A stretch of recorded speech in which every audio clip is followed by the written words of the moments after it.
Ninakusalimu kwa jina lipitalo majina yote, jina la Bwana wetu Yesu Kristo.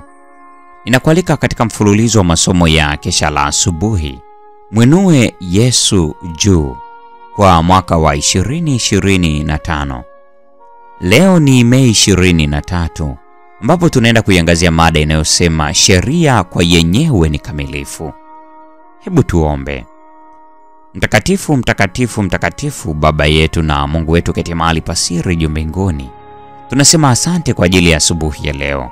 Tunalitukuza jina lako kwa namna ambavyo umetujali, kwa namna ambavyo umetupatia nafasi ya pekee, kwa namna ambavyo umetulinda na kututunza. Utunzaji na uhifadhi wako hakika ni kwa namna ya pekee sana.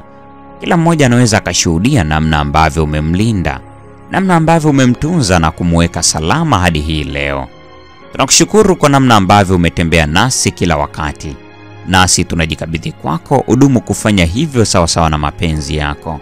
Asubuhi ya leo tunapoenda kujifunza mada hii, enda nasi katika jina la Yesu, amina. Mada ya leo inasema sheria kwa yenyewe ni kamilifu. Isaya 45:19 inasema, mimi Bwana nasema haki, na nena mambo ya adili. Kwa kuweka kando Biblia kumetokea kutanga mbali na sheria ya Mungu.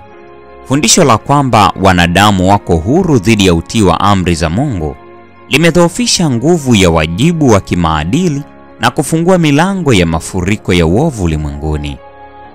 Uasi wa sheria, uharibifu na ufisadi vinaenea kama mafuriko makubwa. Kila mahali huonekana wivu, dhana mbaya, unafiki, kutokufaa, ubinafsi, ugomvi, usaliti kwa amana takatifu, tamaa mbaya. Mfumo mzima wa kanuni na mafundisho ya kidini ambayo yanapaswa kuunda msingi na mfumo wa maisha ya kijamii unaonekana kuwa ni wa kuyumbayumba kukuu, tayari kuanguka kuwa magofu. Hakuna kitu kama kudhoofisha au kuimarisha sheria ya Yehova. Kama ilivyokuwa ndivyo ilivyo. Daima imekuwa na daima itakuwa takatifu, ya haki na njema, kamilifu kwa yenyewe. Haiwezi kufutwa au kubadilishwa. Kuiheshimu au kutoiheshimu ni maneno ya wanadamu tu. Katika sheria za wanadamu na kanuni za Yehova, kutakuja pambano kuu la mwisho katika pambano kati ya kweli na uongo. Kwenye vita hii tunavyoingia sasa, vita si kati ya makanisa yanayoshindana, yanayopigania ukuu, bali kati ya dini ya Biblia na dini za hadithi na mapokeo. Mashirika ambayo yameungana dhidi ya ukweli sasa yanafanya kazi kikamilifu. Neno takatifu la Mungu ambalo limetolewa kwetu kwa gharama kubwa sana ya mateso na umwagaji damu halithaminiwi sana. Ni wachache wanaokubali kweli kuwa kanuni ya maisha. Kutoweka kwa uaminifu kumeenea kwa kiasi cha kutisha.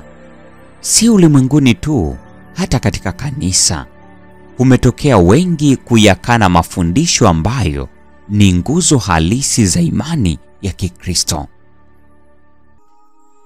Mambo makuu ya uumbaji kama yalivyowasilishwa na waandishi waliovuviwa, anguko la mwanadamu, upatanisho, amri ya umilele, haya yote yamekataliwa kivitendo na sehemu kubwa ya ulimwengu unaodai kuwa wa Kikristo.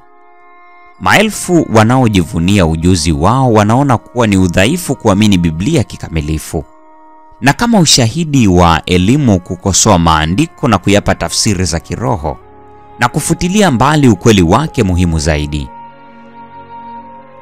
Wakristo wanapaswa kujiandaa kwa yale ambayo yatatokea hivi karibuni katika ulimwengu kwa mshangao mkubwa, na maandalizi haya wanapaswa kufanywa kwa kujifunza neno la Mungu kwa bidii na kujitahidi kuishi maisha yao kulingana na amri zake.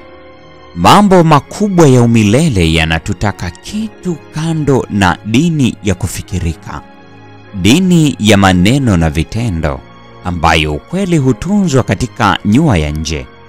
Mungu anaita kwa ajili ya uamsho na matengenezo. Maneno ya Biblia na Biblia pekee yanapaswa kusikilizwa kutoka kwenye mimbari. Manabii na Wafalme sehemu ya pili, ukurasa wa 431 hadi 433. Hii ni mada ya siku ya 23 Mei 25. Tunapojifunza sheria kwa yenyewe ni kamilifu.